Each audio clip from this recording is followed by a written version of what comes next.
break, Liverpool 3, Brighton and Hove Albion. There's a sort of thing, Seb, I'll come to you.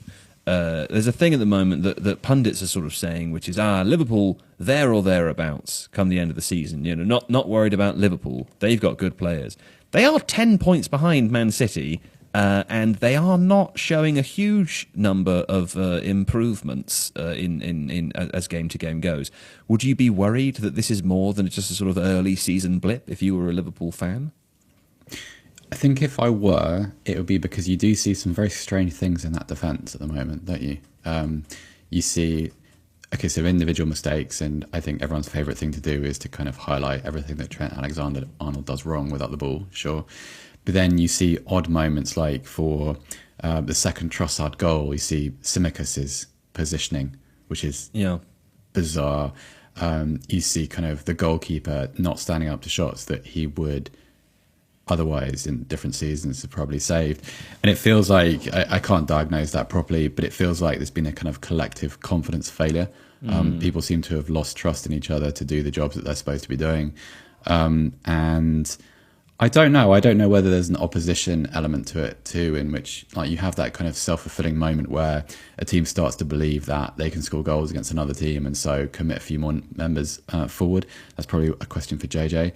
But the more you watch Liverpool, the more you feel like, at least without the ball, it really isn't the same. Like there's a vulnerability, particularly not necessarily behind the defence and in the kind of the gaps between centre back, full back, and the two centre backs, but in that area in front, you see a lot of weird, little sort of impulsive moments, a lot of kind of snatchy, reactive, defensive moments, which would really unsettle you if you're a fan. Yeah.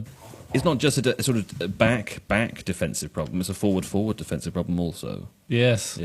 So Liverpool are creating roughly the same amount of shots per 90 as they were shot creating actions per 90 as last season. They're overperforming their XG slightly this season, which is probably a sign of they have good players that are scoring the goals they're supposed to. They're overperforming their XG. They are slightly, yeah. I think a lot of that could be the Bournemouth game where they put loads of goals past them with a slightly low XG. But correct me if I'm wrong, but wouldn't you expect a very, very good team who were getting poor results to potentially be underperforming their XG? And you would think, it's cool when they bounce back to the average, they'll be getting better results. It's a little concerning, isn't it? Well, you'd be concerning if they're. There's two ways to look at this. So their expected goals against, I think they're just slightly either under or over. I can't remember which it is, but basically it'll round out that number they've got there. So they're not doing anything particularly wild.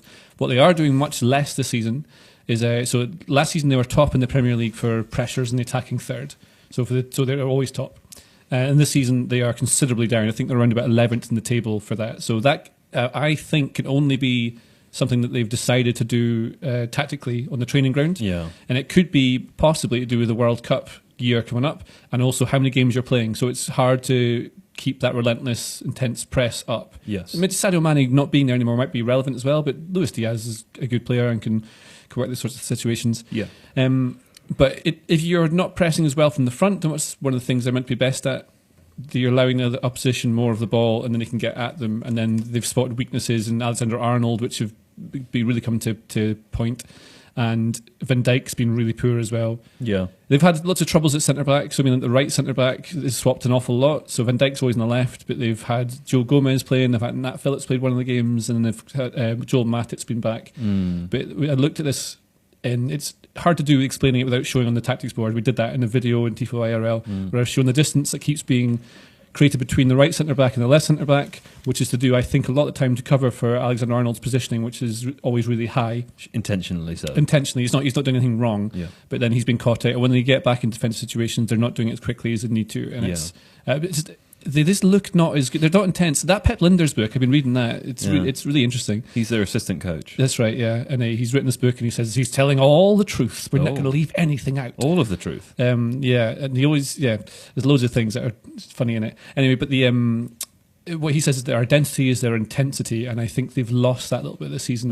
That's why they're just not coming up the way they should be. A fine summary there from JJ Bull.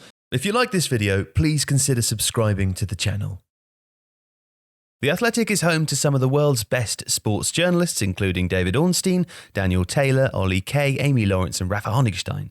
There are journalists dedicated to each Premier League team, so every fan gets the coverage they deserve, not just the big clubs. And you can try it for free now for 30 days. See the link in the description.